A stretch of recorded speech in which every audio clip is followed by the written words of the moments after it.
Hey guys, it's Dr. Justin Marcagiani here. Today's video is going to be on your diet and how it can cause bacterial overgrowth in your small intestine, or SIBO for short. We're going to dive into that topic in just a minute. Before we do, smash that like button. Really helps the search algorithm. Put your comments down below. Let me know what type of diet changes you've made that have helped with bacterial or gut imbalances that you've had. Really curious. Also, again, take some action. If you're enjoying the content, make sure you share it with family and friends, right? We want to get people healthier. That's really the big goal of this podcast YouTube channel. All right, so let's dive in. So bacterial overgrowth is typically just dysbiosis. We have more bad bacteria than good bacteria. Now, to say it's SIBO, typically we're kind of getting very location specific, right? People say dysbiosis. We're talking about typically an imbalance in the bacteria throughout the intestinal tract. We're not being location specific. When we say SIBO, we're saying, hey, it's in that small intestine. Really, the only way to know that you have bacterial overgrowth SIBO-wise is typically going to be some type of lactulose breath test or some type of a biopsy. And again, in the end, the treatment doesn't change that much because a lot of the herbs that we're using to treat dysbiosis, again, they're going to still be very specific and affect a lot of the bad bugs in the small intestine as well. So the diagnosis, people get hung up on it, but doesn't really change the treatment that much. And so in general, when we're talking about dysbiosis and SIBO, we're going to use those words kind of interchangeably.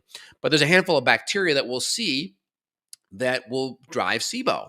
So SIBO, when we're doing it on a breath test, we're taking blowing in a tube.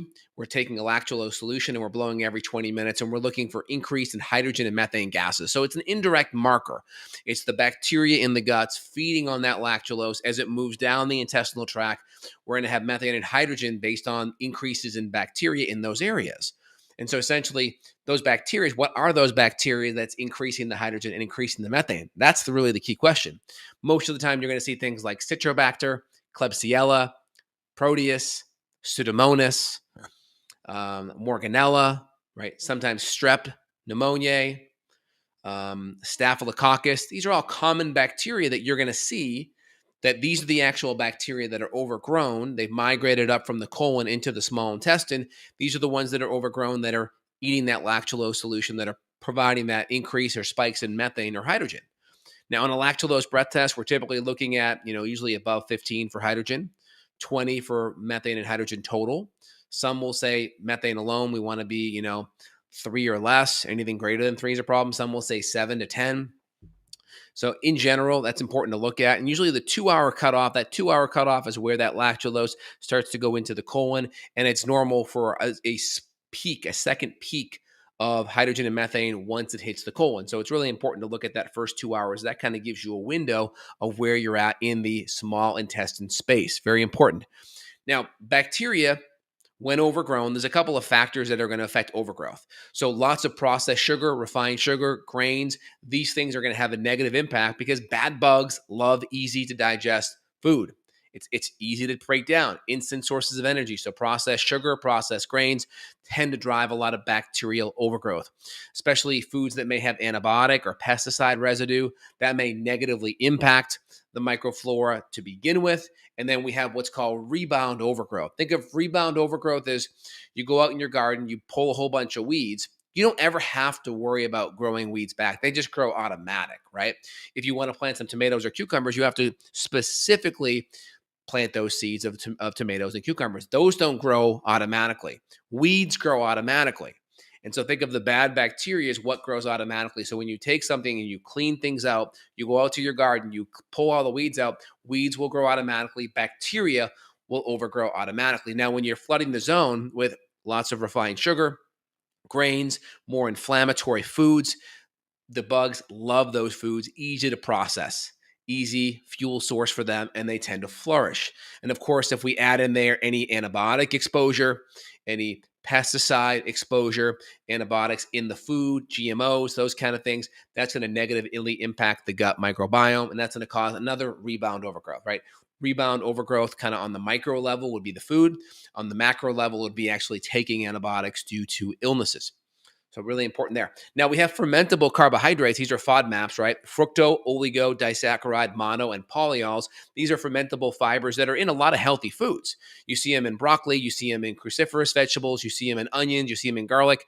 when there's an overgrowth, those foods sometimes can provide a fuel source for a lot of these bugs. And you may notice you get more gassy or bloaty or burpy, or you may have motility disruptions because bacterial overgrowth, especially methane, may drive constipation, slower motility. Hydrogen may drive more diarrhea. And so these may affect motility. And so it's important that in the early phases, we like to restrict FODMAPs because we knock down the bugs three ways. We starve them out, we kill them, and then we crowd them. So we starve, kill them with specific herbs, and then we crowd them out with specific beneficial flora after the fact. The starving comes from making a lot of these diet changes. So of course, we're trying to be eating whole foods. We're trying to be avoiding refined sugar, grains, inflammatory foods, and we're also trying to restrict fermentable carbohydrates out of the gates. Now, when we come in there and do killing, though, I find adding some FODMAPs in there can be helpful.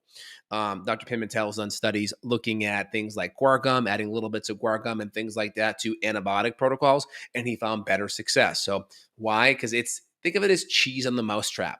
Think of it as like you want to go shark diving. You just don't put a cage down in the middle of the ocean and jump in. Typically, you may chum the waters a little bit to kind of get the sharks to come by. Think of that's what we're doing when we add guar gum in or some type of fermentable carbohydrate in. We're trying to chum the waters to really get the bugs out. Now, when the bugs are out of hiding, then we can use specific antimicrobials and really knock things down. Now, also, another factor that can affect digestion or bacterial overgrowth is just poor digestion in general.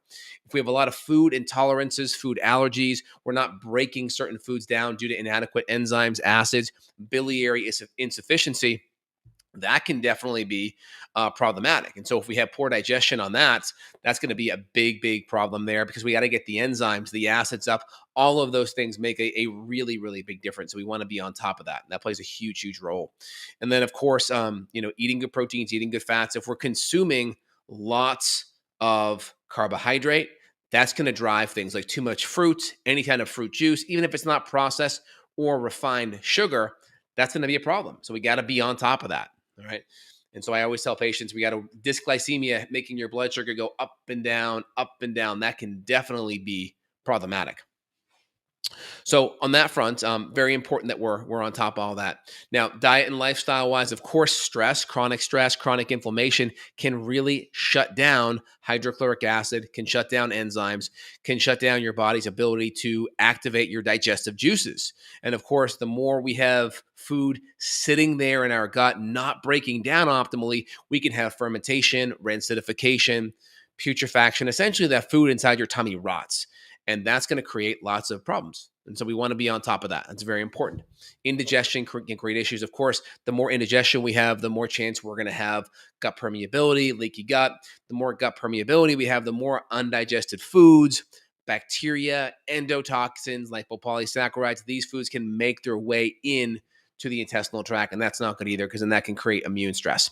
So guys, if you want to dive in deeper and really hone in on your diet and really work on the bacterial imbalances that's in your gut, maybe stimulating an autoimmune issue, maybe causing mood or energy issues, or just stressing out your body's ability to digest and absorb nutrients, maybe it's causing brain fog, right? Feel free to click down below. I'll put my link from my office where you can reach out directly if you want to have more help and more support.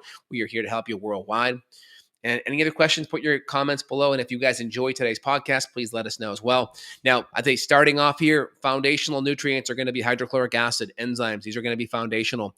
Of course, if there's a lot of gut inflammation, we may add in healing and soothing nutrients to really work on calming the gut lining. I'll put some recommended products down below.